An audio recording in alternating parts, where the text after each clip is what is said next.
বিএনপির আন্তর্জাতিক বিষয়ক সহ সম্পাদক রুমিন ফারহানা, ব্যারিস্টার রুমিন ফারহানা, আপনাকে আমাদের স্বাগত জানাই এবং আপনি আমাদের সাথে থাকছেন এবং সময় দিয়েছেন সেজন্য আপনিও আমাদের কৃতজ্ঞতা জানবেন।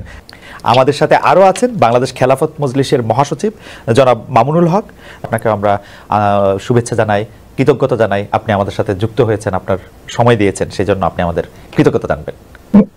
জি, আমরা আপনাদের এত কৃতজ্ঞতা জ্ঞাপন করি এবং সকল দর্শকদেরকে। আমি একটু জনাব মামুনুল হকের কাছে প্রথমে যেতে চাই আপনার অনুমতি নিয়ে। তো আপনাকে কোট করেই আমরা একটি প্রশ্ন জনাব মামুনুল হককে করতে চাই। আমরা গত 3 মাসে কিন্তু আরো কিছু ঘটনার খবর পেয়েছি যেখানে রাস্তায় চলাচলরত নারীরা আক্রান্ত হয়েছেন, পোশাক নিয়ে নারীদের কটূক্তি করা হয়েছে বা হচ্ছে। এসব ঘটনায় আপনাদের ক্ষেত্রে আপনাদের সমর্থন কি আছে? অনেক ক্ষেত্রে তৌহিদি জনতার কথা বলা হয়েছে। আমি একটু শেষ করি, আমরা একটু শেষ করি। তো অনেক ক্ষেত্রে তৌহিদি জনতার কথা বলা হচ্ছে। এই তৌহিদি জনতা আসলে কারা? তাদের আপনি চেনেন কিনা, জানেন কিনা? জনাব মামুনুল হক। আপনাকে অসংখ্য অসংখ্য ধন্যবাদ খালেদ ভাই।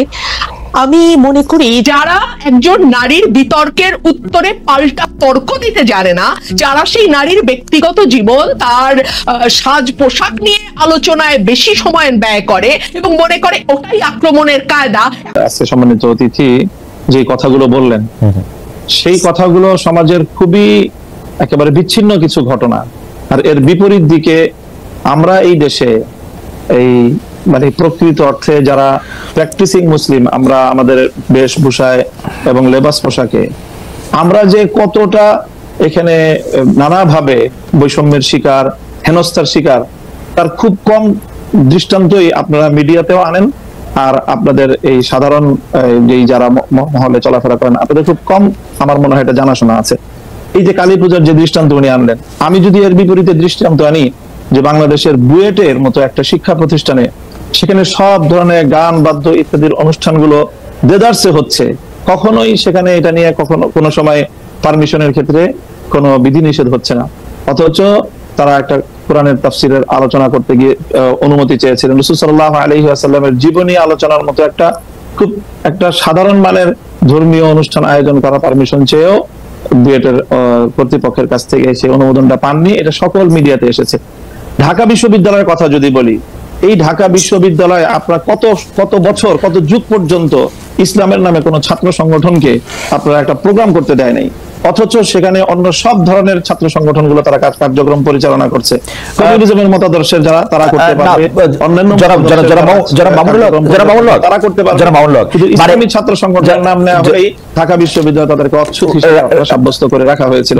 এই বিষয়ে তো কোনোদিন ওনারা কথা বলেন। জনাব মামুনুল হক, একটু জানতে চাইছি যে ইসলামের নাম নিয়ে কোনো প্রোগ্রাম ঢাকা বিশ্ববিদ্যালয় হয় না, কিন্তু অন্য কোনো ধর্মীয় আলোচনার বা কোনো এরকম কোনো প্রোগ্রাম কি হয়েছে? মানে আসলে তো ইসলাম নিয়ে অনেক ধরনের প্রোগ্রাম ঢাকা বিশ্ববিদ্যালয়ে হয়েছে, সেটা আমিও জানি, ইসলাম নিয়ে অনেক কিছু হয়েছে। ব্যাপকভাবে দেখেন, প্রায় প্রতিটি হলেই খুব সুন্দরভাবে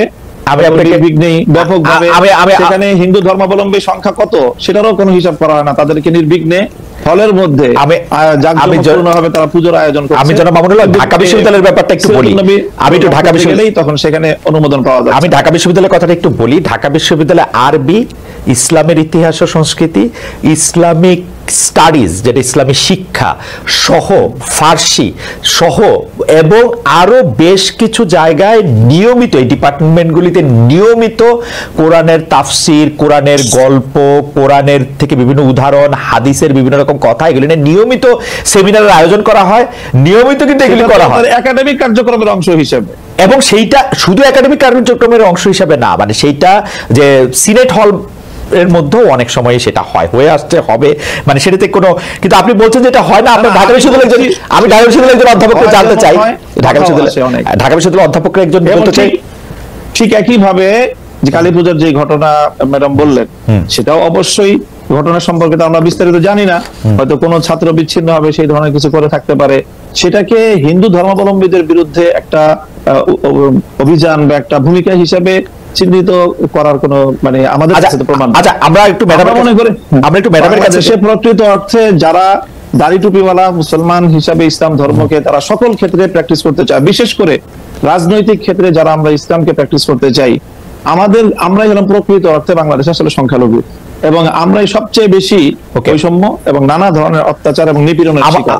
এবং আমাদের এই নিপীড়নের বিরুদ্ধে কখনোই সমাজের এই যে সাধারণ শিক্ষা ব্যবস্থার যারা শিক্ষক মহোদয় আছেন বা অন্যান্য আপনাদেরও খুব একটা সোচ্চার কখনো আমরা পাই। আচ্ছা, আমরা এটা অধ্যাপক মাহবুবকে জানতে চাইবো। আমি একটু আপনার কাছ থেকে এটা জানতে চাই যে ধরেন বাংলাদেশে আপনি যে ধরনের রাষ্ট্র ব্যবস্থা কায়েম করতে যাচ্ছেন, ধরেন যে খিলাফা, সেই খিলাফা আসলো, তাহলে কি আপনারা এই যে ধরেন কালী পূজার কথা বলা হলো সেগুলি বন্ধ করে দিবেন? যে না, রমনায় বা বন্ধ হবে কেন, সেগুলি করতে দিবেন। প্রত্যেক ধর্মাবলম্বীর যার যার ধর্মীয় রীতি অনুযায়ী তার সে ধর্মীয় স্বাধীনতা ভোগ করবে, তার জানমালের নিরাপত্তার যে বিষয়গুলো আছে, ইসলামী রাষ্ট্র ব্যবস্থা, ইসলামী রাজনৈতিক যে বন্দোবস্ত, সেখানে অন্য ধর্মাবলম্বীদের ধর্ম পালনের শুধু স্বাধীনতা নয় বরং নিরাপত্তা নিশ্চিত করা হয়েছে, এবং সেই নিরাপত্তা অবশ্যই বাস্তবায়ন করা হবে। তাদেরকে কি জিজিয়া কর দিতে হবে? এখন আমি প্রথমেই কথা বলি যে আমরা মুসলিম কি অমুসলিম।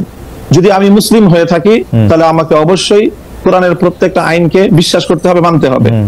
আমরা আপনাদের কাছে পাল্টা প্রশ্ন করি খালেদ মহিউদ্দিন সাহেবকে এবং আজকে আমার অতিথিকে, যে আমরা এজ এ মুসলিম আমরা কোরআনের প্রত্যেকটা বিধানকে শ্রদ্ধা করি কিনা এবং প্রত্যেকটা বিধান আল্লাহর পক্ষ থেকে প্রদত্ত সেই হিসাবে আমি বিশ্বাস এবং মানি কিনা, সেটা বলেন আপনি। আচ্ছা, আমি প্রশ্ন উত্তর দিচ্ছি, আপা নিশ্চয়ই আমার থেকে দিবেন, আপা উত্তর দিবেন। আমি শুধু প্রশ্নটা করি যে আমরা কি কোরআনের বিধানটার প্রতি শ্রদ্ধা করি কেবলমাত্র আমি মুসলমান সেইটা বড় হওয়ার জন্য, নাকি আপা আরেকটা কথা বিভিন্ন জায়গায় বলে থাকেন, আমার হারাম হালাল জ্ঞান, আমার ঘুষ সুদ জ্ঞান, আমার অন্যায় অত্যাচার জ্ঞান, আমার বিভিন্নভাবে বিভিন্ন মানুষের যেটাকে আমানতে খেয়ানত করার জ্ঞান, সেইটাও আমরা মানি।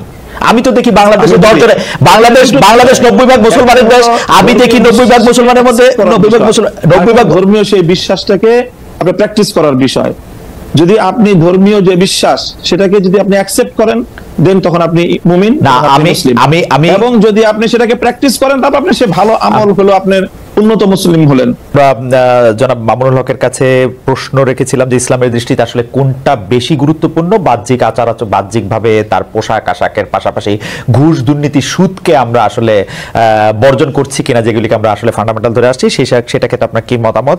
এবং সোশ্যাল মিডিয়ায় যাদেরকে আমরা ইসলামী বক্তা বলে থাকি তাদের কিছু বক্তব্য এরকম তুলনা করা হচ্ছে যারা একসময় ক্ষুদ্র ঋণ নিয়ে সুদ নিয়ে ডক্টর মোহাম্মদ ইউনূসের সমালোচনা করেছিলেন, তারা আবার তার প্রশংসা করছেন।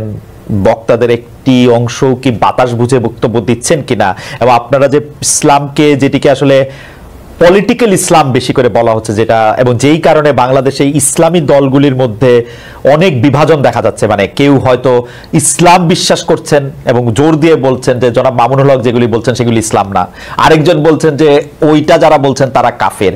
ওই পুরো ব্যাপারটা ধরে যদি একটু আলোচনা করেন যে আসলে কোনটা বেশি গুরুত্বপূর্ণ, কোনটাকে আমরা ফান্ডামেন্টাল ধরবো, জনাব মামুনুল হক। আসলে অনেকগুলো মানে এখন বিষয় আমার সামনে আলোচনার জন্য, সময় কতটুকু পাবো আমি জানি না। মিসেস মাহবুব সাহেব তো উনি বললেন যে ওনাকে মনে হয় সময় কম দেওয়া হচ্ছে। আমি আসলে শুরুতেই বলেছিলাম যে আসলে বিতর্কের আলোকে আমি কথাগুলো বলতে চাইনি। প্রথম যে প্রসঙ্গটা আপনারা দুজনই আলোচনার মধ্যে আনলেন, আমি ঢাকা বিশ্ববিদ্যালয় সহ আমাদের বুয়েটের ক্যাম্পাস যে স্পেসিফিক যে কথাটা আমি বলেছি, আপনারা খবর নিয়ে দেখেন, গত 1 মাসের ব্যবধানের ঘটনা।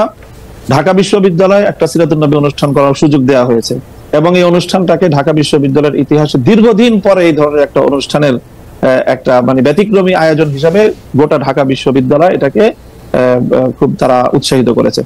সেম একই ধরনের অনুষ্ঠানের অনুমতি চেয়ে বুয়েটের ছাত্ররা বুয়েটের প্রশাসনের কাছ থেকে অনুমতিটা পায়নি। আপনারা যে দৃষ্টান্তগুলো এনেছেন সেটা হলো একাডেমিক যে ইসলামিক স্টাডিজ বিভাগ আছে, আরবি ভাষা সাহিত্য আছে, উর্দু আছে, ফার্সি আছে, অ্যাজ এ ল্যাঙ্গুয়েজ বা একটা সাবজেক্ট হিসাবে পড়াশোনার বিষয়ে আমি এই জায়গাটা আমার প্রশ্ন ছিল না। আমার প্রশ্ন হলো যে বিগত 50 বছরে ঢাকা বিশ্ববিদ্যালয়ে ইসলামী ছাত্র মজলিস, ইসলামী ছাত্র আন্দোলন, ইসলামী ছাত্র শিবির নামে আপনারা ঢাকা বিশ্ববিদ্যালয়ের ক্যাম্পাসে কোনো কার্যক্রম পরিচালনা করার সুযোগ আপনারা দিয়েছেন, ইসলামী কোনো সংগঠনকে দেওয়া হয় নাই। এই জায়গাটার আমি ইসলামী রাজনৈতিক চর্চার যে সুযোগটা থেকে ইসলামপন্থীদেরকে চরমভাবে বৈষম্যমূলক ভাবে তাদেরকে দমন করা হয়েছে। মামুন ভাই একটা ছোট্ট প্রশ্ন কি করতে পারি, যে ধরেন আপনি যে আমি কথাগুলো শেষ করি। আচ্ছা ঠিক আছে কোনো অসুবিধা নাই। দ্বিতীয় বিষয় যেটা ম্যাডাম বললেন যে এই যে পোশাকের যে বিষয়, আমি কিন্তু পোশাকের যে বিষয়টা বলেছি সেখানে আমি সুনির্দিষ্টভাবে একটা কথা বলেছি, সেটা হলো এই যে আমরা যারা ইসলামকে রাজনৈতিক ভাবে আমরা রাজনীতিটাও যারা ইসলামের আলোকে করতে চাই, আমরা মনে করি যে ইসলাম কমপ্লিট কোড অফ লাইফ, সকল পূর্ণটাই ইসলামকে মানতে হবে। আমি ব্যক্তিগত জীবনে ইসলামকে মানবো, আমি ব্যবসার ক্ষেত্রে, অর্থনীতির ক্ষেত্রে ইসলামকে মানবো না, অথবা রাজনীতির ক্ষেত্রে ইসলামকে মানবো না। ইসলামকে এভাবে খণ্ডিত আকারে মানার কোনো সুযোগ আল্লাহ কোরআন দেয়নি, বরং পরিপূর্ণভাবে ইসলামকে, যারা পরিপূর্ণভাবে ইসলামকে মানতে চাই, এবং বিশেষ করে যারা আমরা রাজনীতিতে ইসলামকে অনুসরণ করতে চাই, আমাদের উপর রাষ্ট্রীয় যে দমন পীড়ন চালানো হয়েছে সেটা অন্য কোনো আদর্শিক ভাবে রাজনীতি যারা করে, আদর্শিক কারণে অন্য কারো উপরে সেই বৈষম্যটা বাংলাদেশে অতীতে হয়নি। এই জায়গাটার কথা বলেছি। আপনারা বিষয়টা বারবারই আপনারা আলোচ্য বিষয়টা ভিন্ন দিকে নিয়ে, না আচ্ছা ঠিক আছে। দ্বিতীয় বিষয় আমি বলি আপনি যে প্রশ্ন করেছেন সেই প্রশ্ন জায়গায় আমি আসি, যে একটা বিষয়ের গুরুত্ব আছে, সবটারই গুরুত্ব রয়েছে। সুদ, ঘুষ, দুর্নীতি সহ যেই সকল বিষয়গুলো ইসলাম নিষিদ্ধ করেছে, এর প্রত্যেকটার বিষয়ে আমরা ফোকাস করি, আমরা আলোচনা করি। হয়তো সবটা আপনারা শুনেন না, বা সবটা সেইভাবে মিডিয়ায় কভারেজ পায় না। মিডিয়ায় কভারেজ পায় সাধারণত চলমান ইস্যুগুলো এবং যে বিষয়গুলোকে রাজনীতির সাথে সংশ্লিষ্ট সেই বিষয়গুলো গুরুত্ব পায়, বা সেই বিষয়গুলো হয়তো অনেকটা ফোকাস হয়, কিন্তু সবটা বিষয় একই। সর্বশেষ আপনি যে কথাটা এনেছেন, এই যে ক্ষুদ্র ঋণ এবং সুদ ব্যবস্থা, এবং ডক্টর ইউনূস সাহেবের সাথে বর্তমান সময়ে তার যে প্রশংসামূলক কিছু কথাবার্তা, দেখেন এখনো আমরা বলি যে সুদ ইসলামের দৃষ্টিতে জঘন্যতম একটা অপরাধ এবং নিষিদ্ধ একটা বিষয়। কাজেই সেটা ক্ষুদ্র হোক আর বৃহৎ আকারে হোক, ক্ষুদ্র ঋণের মাধ্যমে যে কাজটা হয়েছে সেটা হলো সমাজের তৃণমূল পর্যায় পর্যন্ত সুদ ব্যবস্থাটাকে পৌঁছে দেওয়া হয়েছে। সেই জায়গাটা থেকে আমরা অতীতেও সমালোচনা করেছি, আজও ডক্টর ইউনূস সাহেবের সমালোচনা করছি, ভবিষ্যতেও আমরা সেই জায়গা থেকে, ইসলামের জায়গা থেকে, যদি আমি মুসলিম হয়ে থাকি, আমাকে সেই সুদ ব্যবস্থার বিরুদ্ধে আমাকে কথা বলতেই হবে। সুদ ব্যবস্থার প্রবর্তক হিসাবে এবং ক্ষুদ্র ঋণের মাধ্যমে সুদকে তৃণমূল পর্যায়ে পর্যন্ত পৌঁছে দেওয়ার জন্য আমরা ডক্টর ইউনূস সাহেবের সমালোচনা ভবিষ্যতেও করব। তবে তিনি একটা জায়গায় ভুল করেন, একটা জায়গায় সমালোচনার পাত্র, তাই বলে ওনার সব কাজই যে সমালোচনার যোগ্য সেটা নয়।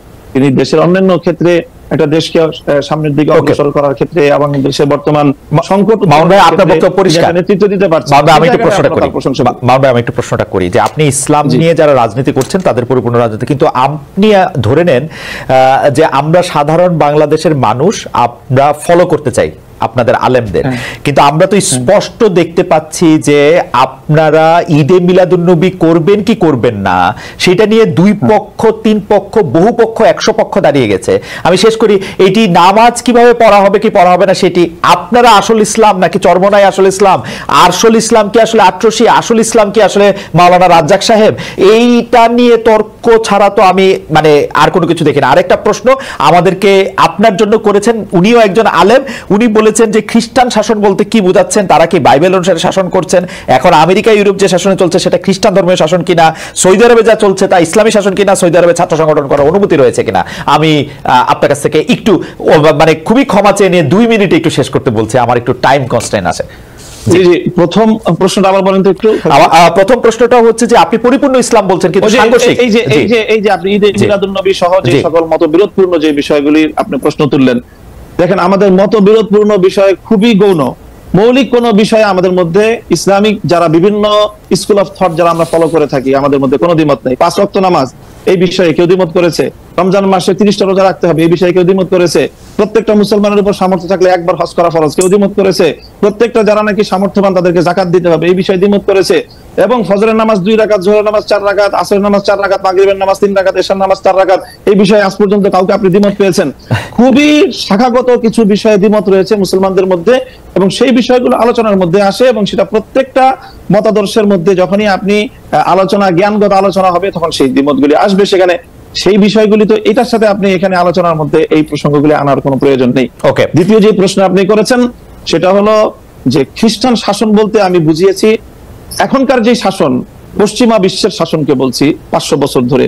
এর আগ পর্যন্ত আমি যেটা বলেছি যে পশ্চিমা বিশ্বের এই সেকুলার রাষ্ট্র ব্যবস্থা বা রাজনৈতিক এই যে গির্জা বিপরীত যে রাষ্ট্র ব্যবস্থা পশ্চিমা বিশ্ব অনুসরণ করছে, এর আগ পর্যন্ত তাদের যে শাসন ব্যবস্থা ছিল সেটা খ্রিস্ট শাসন ব্যবস্থা ছিল। আমি সেখানে বলেছি যে সেই খ্রিস্ট ব্যবস্থায় ব্যাপকভাবে খ্রিস্ট রাষ্ট্রগুলো কর্তৃক ইহুদিরা নিগৃহীত হয়েছে, এবং সেই সময়টা ইহুদিরা মুসলমানদের প্রোটেকশনে তারা থেকেছে।